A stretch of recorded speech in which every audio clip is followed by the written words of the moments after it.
4 PM news network में दोस्तों आपका स्वागत है। मैं हूं आपके साथ राशिद ज़हीर। सुप्रीम कोर्ट ने इंटरवीन करते हुए यूजीसी के उन नियमों पर फिलहाल रोक लगा दी है जिसमें यूजीसी ने एससी के बराबर में ओबीसी को भी रखा और कहा कि अगर इनका उत्पीड़न यूनिवर्सिटी के कैंपसेस में होगा तो उनके खिलाफ कार्रवाई होगी। बड़ी खबर है दोस्तों, लेकिन इसके पीछे क्या क्या मंसूबे हैं, क्या क्या बातें हैं, वो आपके सामने बताने के लिए हाजिर हुआ। सबसे पहले खबर देखें, नव भारत ने इसको छापा, दुरुपयोग का खतरा। सुप्रीम कोर्ट ने यूजीसी के नए नियम पर लगाई रोक, केंद्र सरकार से जवाब मांगा। सुप्रीम कोर्ट यहां बहुत तेजी से जाग गया। अब आप देखें, सुप्रीम कोर्ट ने UGC promotion of equity regulation 2026 पर रोक लगा दी। सुप्रीम कोर्ट का कहना है कि नियम पहली नज़र में साफ नहीं है, उनका गलत इस्तेमाल हो सकता है। वाह! सुप्रीम कोर्ट ने यूनिवर्सिटी ग्रांट कमीशन यूजीसी के 23 जनवरी को किए गए उच्च शिक्षा संस्थानों को समानता को बढ़ावा देने वाले नियमों पर रोक लगा दी है। कई याचिकाओं ने इन नियमों को मनमाना, भेदभावपूर्ण, संविधान व यूजीसी एक्ट 1956 के खिलाफ बताया था। ये फैसला उन लोगों के लिए राहत की खबर है जिन्होंने इन नियमों को चुनौती दी। याचिकाकर्ताओं का कहना है कि ये नियम समानता के सिद्धांत के खिलाफ है और कुछ समूहों को बाहर कर सकते हैं। उन्होंने ये भी तर्क दिया कि ये नियम यूजीसी एक्ट के प्रावधानों का उल्लंघन करते हैं। सुप्रीम कोर्ट के इस कदम से फिलहाल उन नियम को लागू होने पर रोक दिया है। अब इस मामले पर आगे सुनवाई होगी और कोर्ट तय करेगा कि ये नियम मान्य हैं या नहीं। मोदी सरकार इसमें घिरी हुई नजर आ रही थी। उसकी समझ में नहीं आ रहा था कि इन नियमों को वापस लेकर के ओबीसी और एससी लोगों को उग्र कर दिया जाए या इसको अगर रखा जाता है तो उसका जो कोर वोट है, जिसको आप स्वर्ण वोट कहते हैं, उनको नाराज किया जाए। ये देखें, एआई ने इसको छापा है कि supreme court stay university grant commission promotion of equity in higher education institution regulation notified on January 23, 2026 which was challenge by the various petitioner. बड़े पेटिशनर खड़े हो जाते हैं, आकर के निकल कर आ जाते हैं। लंबी बात में नहीं सुनाऊंगा आपको, मैं तो सिर्फ ये बताना चाहता हूं कि जस्टिस सूर्यकांत और जस्टिस जय माल्या बागची की बेंच ने सुनवाई के दौरान कहा कि ये नए नियम साफ नहीं है। थोड़ा पता तो चले क्या साफ नहीं है, बताइए। इसमें यह कहा गया है कि जो जाति सूचक शब्दों का इस्तेमाल यूनिवर्सिटी के अंदर होता है और रोहित वेमुला जैसे आदमी को मार दिया जाता है या उसका अंत हो जाता है ना, उसको रोकने का एक तरीका यह है कि आप कम से कम एक ऐसा कानून बना दिया जाए कि यूनिवर्सिटी के अंदर वो उत्पीड़न बंद हो जाए। अगर कोई 16 क्लास का बंदा वहां पर आकर के या कोई टीचर या कोई बीसी आकर के उत्पीड़न करता तो उस पर रोक लगा दी जाए। इसमें कौन से नियम साफ नहीं थे सर? नए नियम साफ नहीं है, वो इसका गलत इस्तेमाल हो सकता है। एससी एसटी एक्ट का लगातार गलत इस्तेमाल होता है, लेकिन क्या खत्म कर देंगे उसे? रोक लगा देंगे।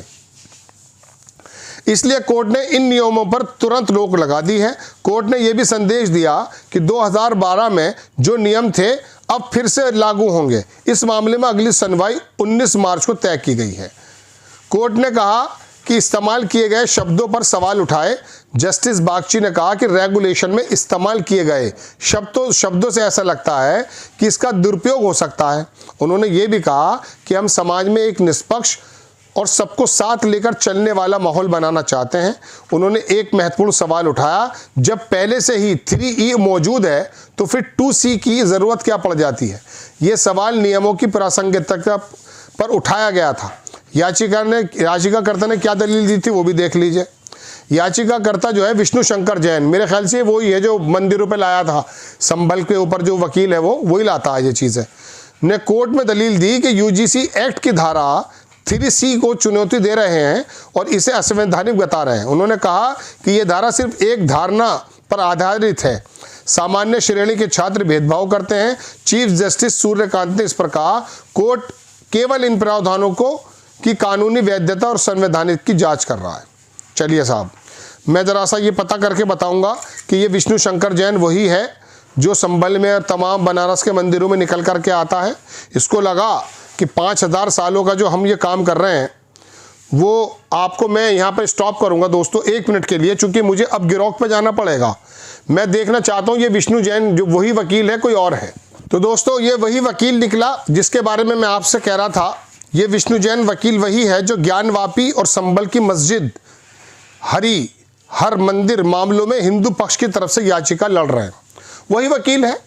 अब जाहिर सी बात है, अभी तक तो ये मुसलमानों के खिलाफ या मस्जिदों के खिलाफ आया था, और अब ये अपनी उन तमाम चीज़ों को बचाने आ गया जो 5000 साल से वर्ण व्यवस्था के मद्देनज़र लागू की जाती हैं। मैं आपको पिछले एपिसोड में भी बता दिया दोस्तों। बहरहाल मैं आपको बताना चाहता हूँ कि क्या अब ओबीसी और एससी इस बात को लेकर के मुखर नहीं होंगे, सड़कों पर नहीं आएंगे?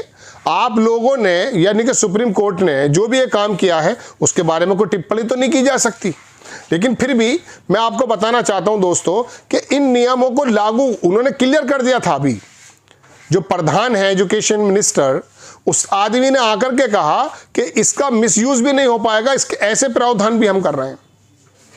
कौन कौन से वो स्पेसिफिक प्रावधान है जो स्पष्ट नहीं है, थोड़ा बता सकता था कि सुप्रीम कोर्ट, शायद बताया भी हो, मेंशन भी किया हो।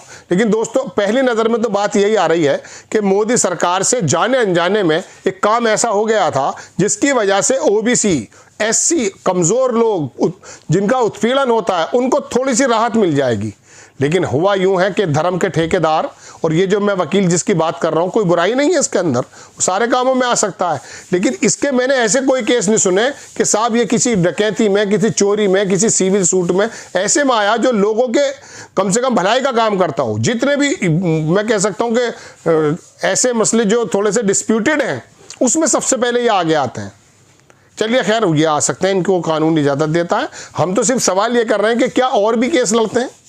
इनको लगा कि मंदिरों के पंडित और जो बड़ी सवर्ण जातियां हैं उन लोगों के जो प्रोसिक्यूशन करने के अधिकार दिए गए हैं किताबों में भी, मंदिरों में भी, मठों में भी, उस पर कुठाराघात लग रहा है। हमें तो ये जन्मसिद्ध अधिकार है कि यूनिवर्सिटी हो या बाहर का एरिया हो, हम किसी दलित को, किसी ओबीसी को, किसी पिछड़े को, किसी अति पिछड़े को हम जाति सूचक भी शब्द बोल सकते हैं।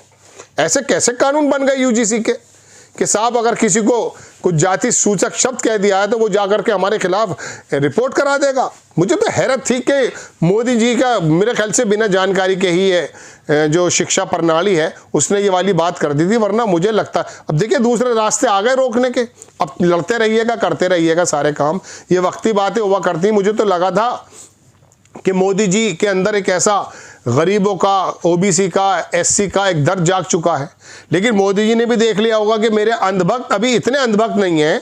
जैसे इन्होंने काम किया उन्होंने उनकी बिरादरी बतानी शुरू कर दी। कहीं मैं पढ़ रहा था कि ये कैसे अंधभक्त हैं भाई, एक यूजीसी का बिल क्या लेकर आए, मुझे तो तेली बताने लगे, ऐसा कहीं लिखा है, मैं नहीं कह रहा हूँ, मैं लगा देता हूँ वो चीज़। तो ऐसा लोग लिखने लगे हैं, मीम्स बनने लगे हैं।